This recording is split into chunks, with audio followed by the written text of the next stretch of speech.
오늘 우리에게 주신 하나님의 말씀은 이사야 32장 말씀입니다. 이사야 32장 우리 1절에서 4절 그리고 15절 말씀 같이 나누도록 하겠습니다. 1절에 4절 교도가 들어와 있습니다. 제가 먼저 읽을게요. 보라, 장차 한 왕이 공의로 통치할 것이요 방백들이 정의로 다스릴 것이며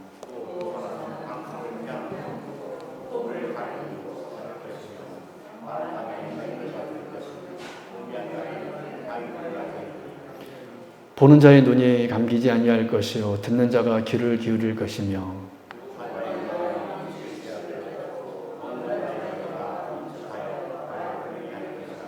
우리 15절 같이 읽겠습니다. 시작. 마침내 위에서부터 영을 우리에게 부어주니 시니 광야가 아름다운 밭이 되며 아름다운 밭을 숲으로 여기게 되리라. 아멘.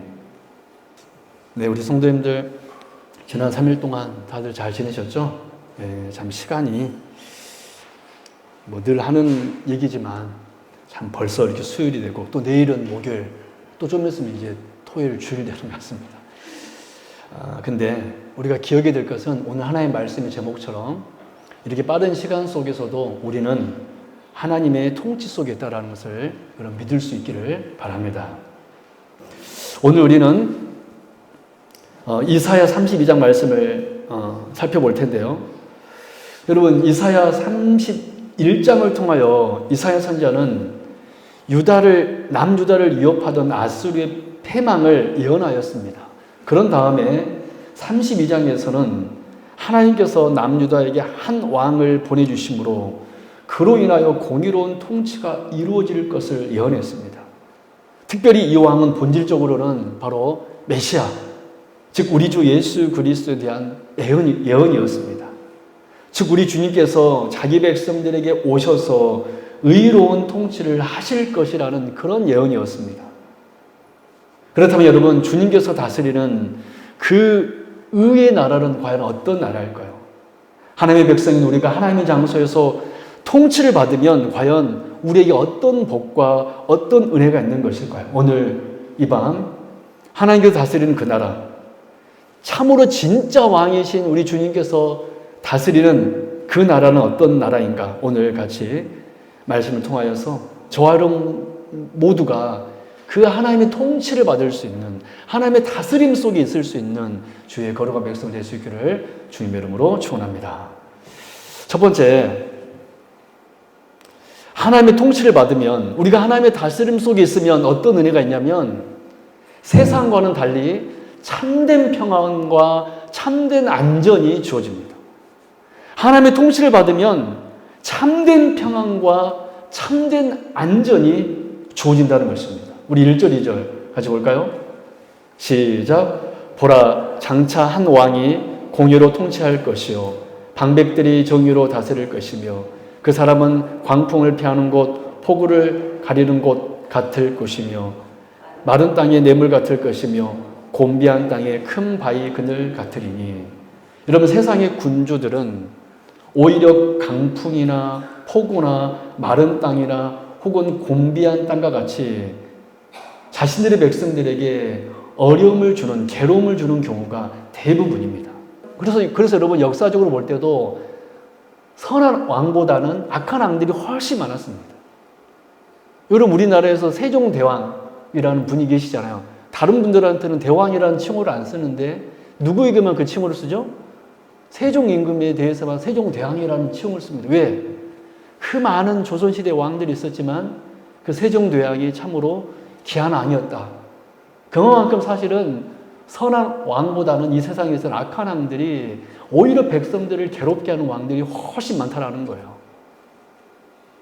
하지만 이 땅에 임하신 공의로우신 우리 주님은 어떤 분이십니까? 오늘 본문에 기록된 대로 곤비한 땅에 큰 바위 그늘과 같이 그의 백성을 안위하고 시원하게 하시는 분이 바로 우리 주님이시라는 것입니다. 여러분, 사실 햇볕이 따갑게 내리쬐는 거칠고 황량한 광야를 여행하는 사람들에게 있어서 그 한낮의 더위를 식혀줄 큰 바위 그늘은 심히 반갑고 고마운 존재일 것입니다.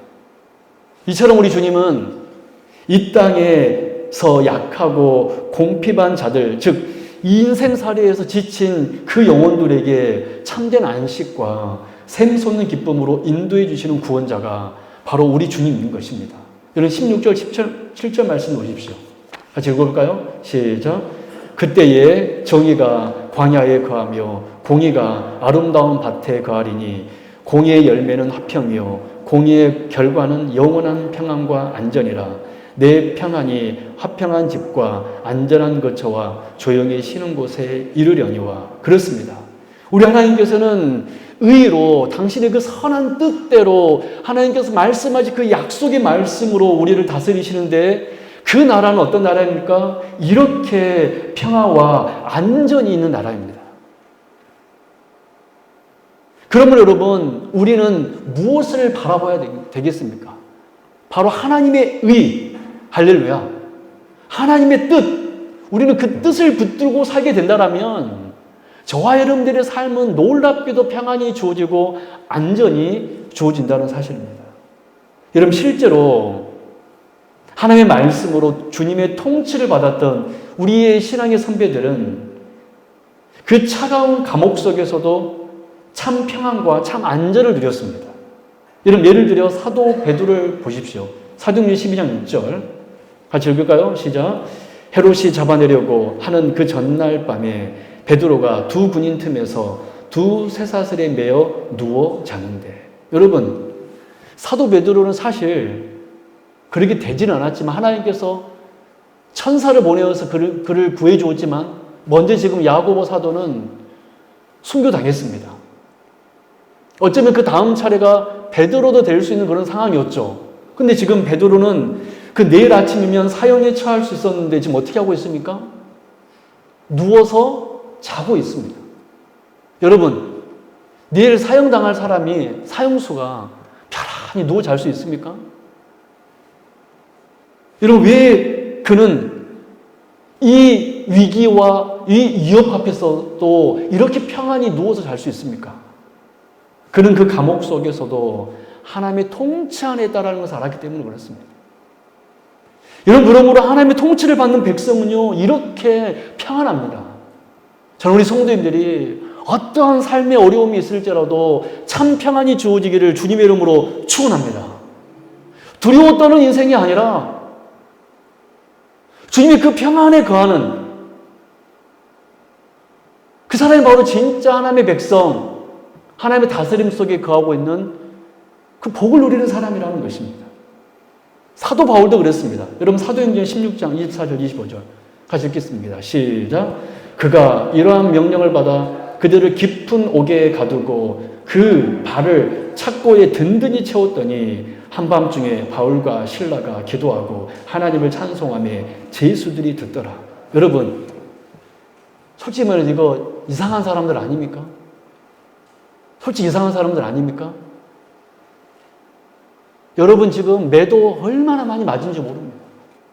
지금 그렇게 고문도 당하고 그렇게 고통을 받았는데 이 두 사람은 지금 어떻게 하고 있습니까?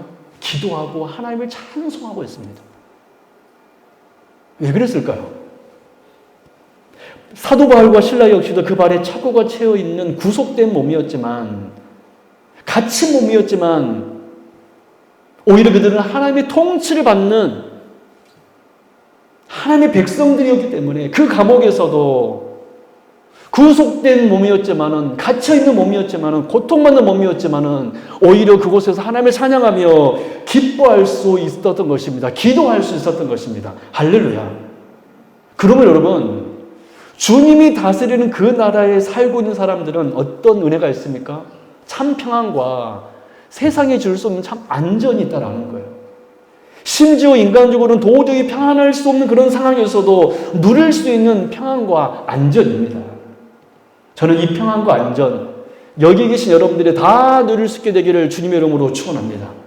심지어 우리에게 언젠가는 죽음이 찾아올 것인데, 죽음이 찾아올지라도 우리는 그 죽음 앞에서 당당히 참 평안과 참 안전을 누릴 수 있는 저와 여러분이 될 수 있기를 진심으로 바랍니다. 여러분, 그것이 바로 성도의 능력이고 성도의 특권인 것입니다. 여러분, 우리 주님께서는 우리를 어떻게 다스리냐면 의와 공의로 다스릴 줄로 믿습니다. 참으로 정말로 의롭게, 공평하게, 복되게 다스리는 그분, 그 다스림을 여러분 의지하고 바라는 여러분들이라면 여러분들은 어떤 상황 속에서도 평안할 수 있고 안전할 수 있다는 거예요. 정말 그 은혜가 우리 새우교 성도들, 여기 계신 모든 우리 성도님들에게 임하기를 주님의 이름으로 축원합니다. 임하기를 주님의 이름으로 축원합니다. 두 번째, 하나님의 통치를 받으면 어떤 역사가 있습니까? 열림의 역사가 있습니다. 열려지는 에바다의 역사가 있는 것입니다. 우리 3절, 4절 같이 읽어볼까요? 시작. 보는 자의 눈이 감기지 아니할 것이요, 듣는 자가 귀를 기울일 것이요, 조구한 자의 마음이 지식을 깨닫고 어눌한 자의 혀가 민첩하여 말을 분명히 할 것이라. 여러분, 이사야 선지자는 주님이 사시는 그 나라가 어떤 나라라고 그랬습니까? 눈이 감기지 아니할 것이요, 할렐루야.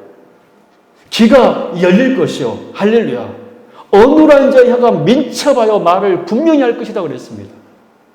그런데 여러분, 이사야 이 예언대로 실제로 이 일이 일어났습니다. 언제 일어났습니까? 우리 마가복음 7장 32절 35절 같이 읽겠습니다. 시작. 사람들이 기먹고 말 더듬는 자를 데리고 예수께 나와 안수하여 주시기를 간구하거늘 예수께서 그 사람을 따로 데리고 무리를 떠나서 손가락을 그의 양귀에 놓고 침을 뱉어 그의 혀에 손을 대시며 하늘을 우러러 탄식하시며 그에게 이르시되 에바다 하시니 이를 열리라는 뜻이라. 그의 귀가 열리고 혀가 맺힌 것이 곧 풀려 말이 분명하여 졌더라. 여러분, 오늘 본문 3절 4절은요 메시아의 예언이에요. 메시아가 임하면, 참된 왕이 임하면 눈이 열리고 귀가 열리고 혀가 열릴 거라는 거예요. 그런데 실제로 예수님께서 어떻게 하셨습니까? 말 못하고 귀 안 들리고 말하지 못한 자의 귀를 활짝 열어주었습니다. 할렐루야. 그렇습니다. 오늘 본문 이사야의 예언대로 이 땅에 오신 주님께서는요 사람들의 그 귀를 열어주었습니다. 눈을 뜨게 하였습니다. 입을 열리게 하였습니다. 여러분, 이것은 단순한 기적이 아닙니다. 이 기적은 보통 기적이 아니라 어떤 기적이에요? 메시아만이 할 수 있는 기적인 줄 믿습니다. 여러분, 그 어떤 사람도요, 사도 베드로도요, 바울도요, 귀 들리지 않는 사람을 열리게 한 적이 없었습니다. 오직 이 기적은 누구만이 할 수 있냐면 메시아만이 할 수 있는 기적입니다. 그래서 성경에서는 그 어떤 사람도 이 기적을 행하지 못했습니다. 오직 누구만 행했습니까? 이 땅에 오신 예수 그리스도 한 분만. 바로 그 예수님께서 진짜 왕이라는 거예요. 그 구약에 예언한 이사야가 예언한 그 참된 왕이라는 것입니다. 여러분, 주님이 이 땅에 오시자 어떤 역사가 일어났습니까? 눈이 열리고 귀가 열리고 혀가 풀리는 에바다의 역사가 일어났습니다. 그래서 결국 주님의 통치를 받은 사람들은 어떤 사람이 되는 것입니까? 주님의 증인들이 되는 줄로 믿습니다. 여러분, 36절 하반절 읽어보십시오. 그들이 입이 열렸을 때 어떤 역사가 있었는가? 시작. 그들이 더욱 널리 전파하니. 할렐루야. 여러분, 한번 저 한번 봐보실래요? 여러분들의 눈이 정말 예수님으로 인하여서 열려졌습니까? 여러분의 귀가 정말 예수님으로 인하여서 열려졌습니까? 여러분의 어눌한 혀가 예수님으로 인하여 풀려졌습니까? 진짜 예수님이 통치를 받는 사람은 어떤 역사가 있습니까? 어떤 행동을 합니까? 36절 하반절, 그들이 더욱 널리 전파하니. 증인의 삶을 산다라는 거예요. 목사가, 성도님, 집사님 전도하십시오, 전도하십시오, 전도하십시오 이렇게 말해서 전도하는 것이 아니라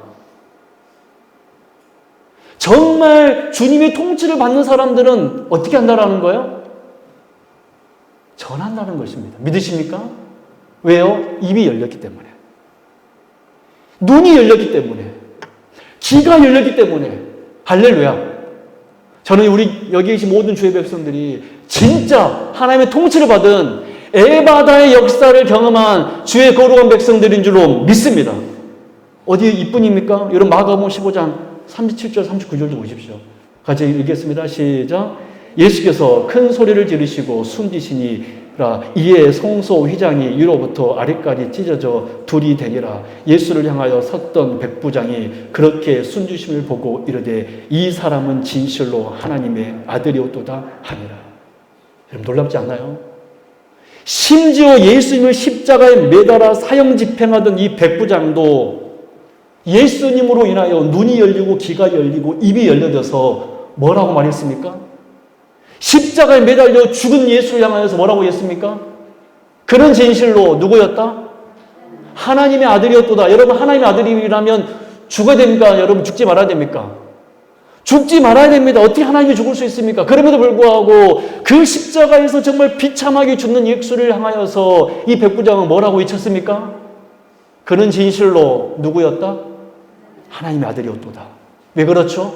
에바다의 역사가 그에게 임했기 때문에 그렇습니다. 정말로 주님을 본 사람은, 정말로 주님의 통치를 받는 사람들은 심지어 예수님을 십자가에 매달아 사형 집행했던 그 백부장이라 할지라도 입이 열려지는 역사가 있게 된 줄로 믿습니다. 여러분, 왜 우리가 전도해야 됩니까? 단순히 빈자리를 채우기 위함입니까? 틀렸습니다. 왜 우리가 전도해야 되냐면 우리가 하나님의 통치를 받는 하나님의 백성이라는 강력한 증거가 뭐냐면 입이 열려지는 거예요. 믿으십니까 여러분? 우리 성도님들 정말 에바다 역사가 우리 교회 안에 임한 줄로 믿습니다. 에바다 역사가 여러분 한 사람 한 사람에게 임한 줄로 믿습니다. 여러분 바로 이것이 주님께서 통치하실 때 나타나는 두 번째 역사입니다. 열림의 역사, 에바다의 역사, 즉 일어나서 증인의 삶을 살게 되는 것입니다. 우리 사랑 여러분, 하나님의 통치를 받기 전 우리들도 사실 전에는 눈과 귀가 어두워져 하나님을 볼 수도 없었고 하나님의 말씀을 들을 수도 없었습니다. 여러분 믿지 않는 사람들이 이 자리에 와서 아무리 설교 들어도요 아무런 감동이 없어요. 깨달음도 없습니다. 왜 그렇습니까? 아직 귀가 열리지 않았기 때문에 그래요. 그 유명한 전 세계 제일 유명한 설교가가 이 강단에서 설교할지라도 에바다의 역사가 있지 않으면 듣지 못하는 것입니다. 보지 못하는 것입니다. 말하지 못하는 것입니다. 오직 주님이 다스리는 그 나라에 사는 주의 백성이라야 에바다의 역사 있게 된 줄로 믿습니다. 그래서 우리는 전에 어디를 갈지 몰라 이리저리 부딪히며 방황하는 인생이었습니다. 왜 우리는 늘 부딪힐까요? 왜 우리는 늘 방황하게 될까요? 보이지 않기 때문에 그렇습니다. 들리지 않기 때문에 그렇습니다. 말 못하기 때문에 그렇습니다. 그러니 우리는 이리 부딪히고 저리 부딪히고 이렇게 다투고 저렇게 다투는 거예요. 그러나 주께서 우리 인생 가운데 찾아오시자 이제 하나님의 통치를 받게 된 우리는 어떻게 되었습니까? 죄로 어두워졌던 눈이 열리고 귀가 열리게 되었습니다. 그래서 더 이상 이 세상이 아닌 참된 왕이신 주님을 바라보게 되었고 우리의 어눌한 혀까지 열려져 이제는 주님을 찬양하며 전하는 증인의 삶을 살게 된 것입니다. 여러분, 이것이 여러분 주님의 통치 안에 누리는 참된 복입니다. 저는 우리 성도님들에게 에바다의 역사가 임한 줄로 믿습니다. 이 놀라운 복이 우리의 심령에, 우리의 가정 안에, 우리 교회 안에 임하기를 주님의 이름으로 축원합니다. 마지막 세 번째로, 그렇다면 어떻게 우리가 참된 평안, 참된 안전, 이 에바다의 역사를 받으며 우리는 살 수 있게 될까요? 즉 어떻게 매일의 삶 속에서 심지어 고난 속에서도 참 안식을 누리며 주님을 나의 왕이라고 찬양하며 고백하며 이 세상을 향하여서는 담대하게 증인으로서 삶을 살아갈 수 있게 되는 것일까요? 오늘 본문은 한마디로 우리에게 이렇게 말하고 있습니다. 우리 15절 같이 읽을까요? 시작. 마침내 위에서부터 영을 우리에게 부어주리니 광야가 아름다운 밭이 되며 아름다운 밭을 숲으로 여기게 되리라.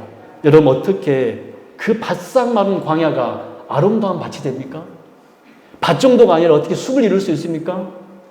마침내 위에서부터 영이 우리에게 부어지리니 할렐루야. 그렇습니다. 성령님께서 우리 안에 역사하실 때 우리는 비로소 그때 주님의 통치를 받을 수 있게 된다는 거예요. 그래서 우리의 삶은 아름다운 밭이 되고 그 아름다운 밭은 숲이 될 수 있다는 사실입니다. 저는 그래서 여러분의 가정에 성령이 충만한 임하기를 주님의 이름으로 축원합니다. 우리 세움교회 안에 성령의 충만함의 역사가 있기를 진심으로 바랍니다. 그럴 때 여러분, 우리가 있는 이 광야가 아름다운 밭이 되는 것이며 그 밭은 또 숲이 될 줄로 믿습니다. 여러분 실제로 예수님을 버리고 도망갔던 그 제자들은 광야 같은 사람들이었습니다. 세상에 3년 반 동안이나 예수님을 따라다니며 그 수많은 기적을 보았고, 그런데 그런 그들도 어떻게 했습니까? 예수님이 십자가에 못 박여 버리자 어떻게 됐습니까? 다 도망갔습니다. 다 도망갔습니다. 그 수많은 기적을 보았음에도 불구하고 예수님이 로마의 또 종교 지도자들에게 힘없이 잡혀버리자 이제 끝났구나 라고 하면서 그들은 다 숨어버렸습니다. 그런데 그 광야에서 살았던 그들이 어떻게 여러분 사명자가 될 수 있었습니까? 사도행전 1장 8절 오직 성령이 너희에게 임하시면 너희가 권능을 받고 예루살렘과 온 유대와 사마리아와 땅까지 이르러 내 정이 되리라 라는 이 주님의 말씀대로 오순절날 성령님께서 그들에게 강력하게 임하시자 그들은 이제 더 이상 도망자가 아닌, 그들은 이제 광야에서 사는 인생이 아닌, 그들은 이제 사도로서의 온전한 사명을 그때부터 감당할 수 있게 되었다는 것입니다. 믿으십니까? 여러분, 우리가 어떻게 주님의 통치 안에 살 수 있습니까? 위대한 설교자가 여러분 있어야 됩니까? 정말 우리가 생각지 못한 기적을 우리가 체험하면은 우리는 정말로 참 평안과 안전, 그리고 우리에게 에바다의 역사, 정말 사명적으로 사명을 감당할 수 있을까요?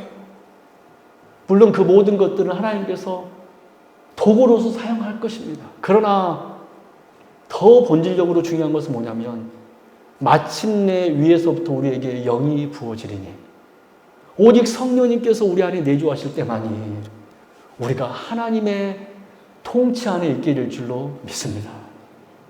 여러분 요한복음 14장 26절에서 우리 주님께서 뭐라고 얘기했습니까? 우리 같이 읽어볼까요? 시작. 보혜사 곧 아버지께서 내 이름으로 보내실 성령 그가 너희에게 모든 것을 가르치고 내가 너희에게 말한 모든 것을 생각나게 하리라. 그렇습니다. 성령 하나님께서 우리에게 오셔서 우리 심령 가운데 오셔서 오늘 이곳에 오셔서 매 예배 시간 말씀하시고 또한 그 들은 말씀을 우리에게 생각나게 하실 때 우리는 그때 하나님의 통치 안에 하나님의 역사 안에 있게 되는 것입니다. 저는 이 역사가 이 은혜가 저와 여러분들 삶 속에 임하기를 주님의 이름으로 축원합니다. 사랑하는 여러분, 누가 그 참된 평안과 그 베드로와 바울이 실로와 누렸던 그 참된 평안과 안전을 누릴 수 있습니까? 그 옛날 순교자들이 누렸던 그 평안을 누가 누릴 수 있습니까? 여러분, 누가 하나님의 통치 속에 살면서 만족해하면서 살 수 있습니까? 누가 참 지혜의 삶을 살 수 있습니까? 위로부터 영이 부어진 사람에게만 바로 이 은혜가 있게 될 줄로 믿습니다. 위로부터 성령이 강력하게 부어지는 사람에게만, 기름 부음이 있는 사람에게만, 그래서 늘 하나님의 말씀을 사모하고 그 말씀 안에 거하는 사람만이 하나님께 주시는 참 평안과 안식을 누릴 수 있게 되는 것입니다. 그 말씀 붙들고 여러분 기도하시고 삼해 보십시오. 그러면 어느 순간 위로부터 성령님께서 우리에게 강력하게 역사할 것을 저는 믿습니다. 그러면 여러분 우리는요 이 광야에 살고 있지만 어느 순간 이 광야가 밭이 되어 있을 것입니다. 할렐루야. 어느 순간 그 밭은 숲을 이루고 있을 것입니다. 사랑하는 여러분, 성령님께서는요, 말씀을 통하여서 우리에게 역사하신다고 그랬습니다. 이 사실을 붙드시고 늘 말씀 가까이 함으로 하나님의 통치를 받는 저 여러분들이 있을 길을 주님의 이름으로 축원합니다.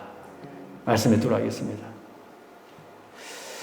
여러분, 오늘 우리는 주께서 오셔서 다스리는 그 하나님의 통치 안에 있으면 어떤 은혜가 있는지를 우리가 살펴보았습니다.